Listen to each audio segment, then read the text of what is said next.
So another game for the Sky, another tough loss. And I'm going to be honest when it comes to the Sky, they're tanking. I have never seen, not never seen more. What the Sparks are doing is more obvious tanking. Like, the Sparks have mailed it in. Derek Ahambi has been disinterested in the last 6 or 7 games. Even before the Olympic break. She looked disinterested. She actually looked disinterested in the All-Star game.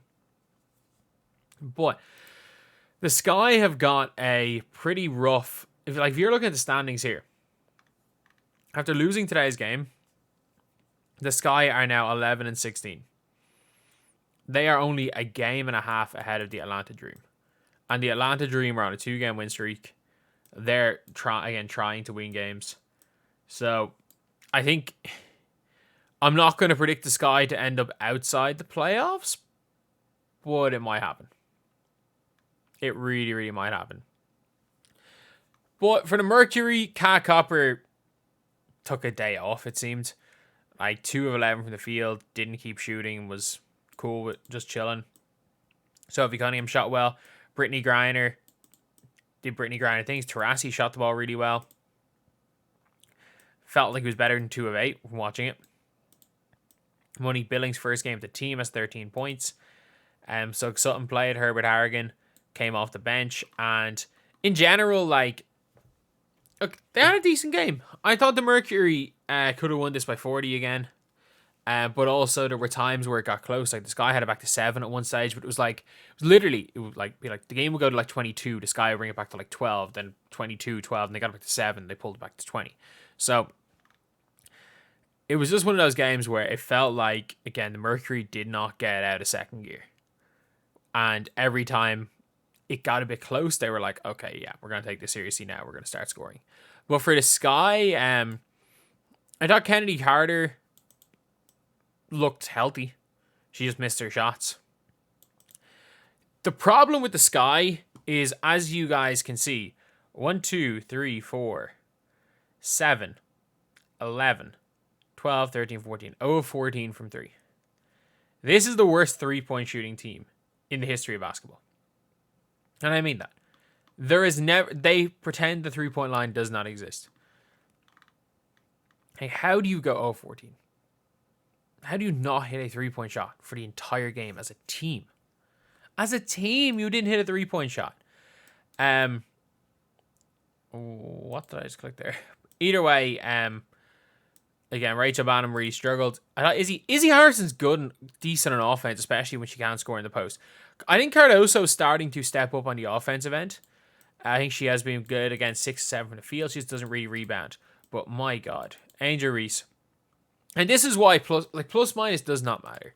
I hate, just like when Angel Reese had that, I know she hit the big shot at the end against the Aces. She had a really bad game against the Aces. And everyone's like, oh, she was plus 26.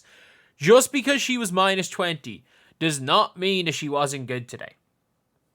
Angel Reese, in that fourth quarter, maybe? There was a 3-minute spell where she was just shooting jumpers and making them all. She was hitting jump shots. She had 10 offensive rebounds. And look, whatever the record is for Aja Wilson, or not Aja Wilson, was the record, was it Sylvia Fowles or Tina Charles, whoever it was. Angel Reese is breaking whatever record there is for rebounds. Because you can combine the fact she's going to play 35 minutes a night. So, she's going to get 6 to 7 defensive rebounds a night from just being there. Because of her positional sense. She's going to average 5 offensive rebounds the rest of the year.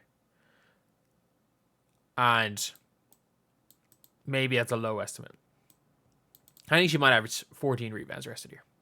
I think 14 rebounds a night is a conservative estimate for what she's going to average. This team, you have the perfect storm. You have the best offensive rebounder in the WNBA with a bunch of bricklayers. They're all bricklayers. None of them can hit a shot, other than sometimes Rachel Banham. But you have the best offensive rebounder with a bunch of bricklayers, and also, ironically, you have the second best offensive rebounder too. This Sky team is so bad. They are so bad. And this is not on Angel Reese. She's been pretty good. This is not on Kennedy Carter. Like, as good as Kennedy Carter is, you can't surround Kennedy Carter with a bunch of people that can't shoot. Like, you replace Breanna Mabry, who was not only your best shooter, but she was your best passer, with someone who can almost shoot as well as Mabry and not do the passing stuff. Like, it's so bad watching this team play. I've said it, like, if this team wants to drop 70, I said it was like Kennedy Carter needs to give you 30. Or Angel Reese needs to start hitting jump shots. And if you are a Sky fan, big positive. You're going to suck this year, but sometimes sucking in the short term works out long term. And if by you absolutely stinking it up means Angel Reese has more freedom to try shoot the ball and try see what works and to be creative, it means that she's going to have some bad games. But, like, if you are cool with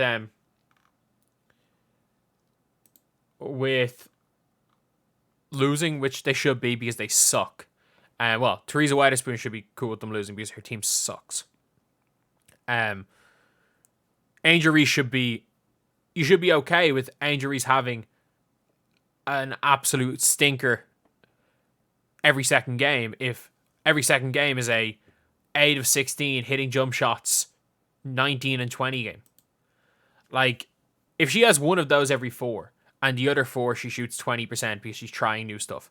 For short term, it might look bad in the Rookie of the Year race. But newsflash, the Rookie of the Year race is over. The Chicago Sky are going to scrape into the playoffs, and the Indiana Fever are looking like one of the most informed teams in the WNBA. It's over. It's over. She got out a 20 and 20 game today. It's over. Does not take away from the fact that I thought Angel Reese was really good today. One thing that is really, for me, is really concerning, and I don't want people to say, oh, but like Angel Reese had Derek Hamby in jail. Derek Hamby did look like she didn't want to be there last night. From minute 1. Angel Reese, I'm very concerned with Angel Reese's defense. I am concerned watching these games. And this is not like and this is something that's like, I just know it's going to pick up. So when we're talking about just long term, there's no chance she's not going to be she's not going to continue to be a good defender just because of how good she was coming into the league. And maybe it's just a bad matchup. There were so many times I felt like she doesn't play help defense. And I think her actual ability to guard a 4 that's a bit mobile one-on-one is still pretty good. She doesn't play help defense, and she doesn't get back on defense a lot. Like, she's very slow getting back up on defense. So that is one of the concerns I have. But it's not like a major concern. It's a concern being like later, like it needs to be kind of nipped in the bud now because we've seen how good a defender she can be. It just needs to be kind of nipped in the bud now, and like she just needs to get that defensive focus back, because when she does, if she can shoot like she did today and hit a couple of jump shots, shoot in around the 50% from the field, give you maybe not 90-20, but 15-15. Look, I stand by what I said. Angel Reese is an all-star. Angel Reese is in that like 20 to 25 player in the league. And I think the fact that the Sky suck and the fact the Rookie of the Year race is over is actually going to long-term really help Angel Reese, because she's going to have more and more freedom to do what she wants on the floor. She's got more and more freedom to try stuff out. She has more and more freedom to fail. Because when you're in a Rookie of the Year race with the best rookie in since the Lane Deladon, it's hard to really go out there and not be afraid of failing, because it feels like every bad game puts you out of the race. When the race is over, you can have a bad game. If having one bad game, trying out stuff, means that if that stuff works, you have just this unbelievable game. So yeah, she can take risks. She can do a bunch of other stuff, and I really did like the way she played towards the end of that game. And again, she's the best offensive rebounder in basketball right now, men's or women's, to be honest.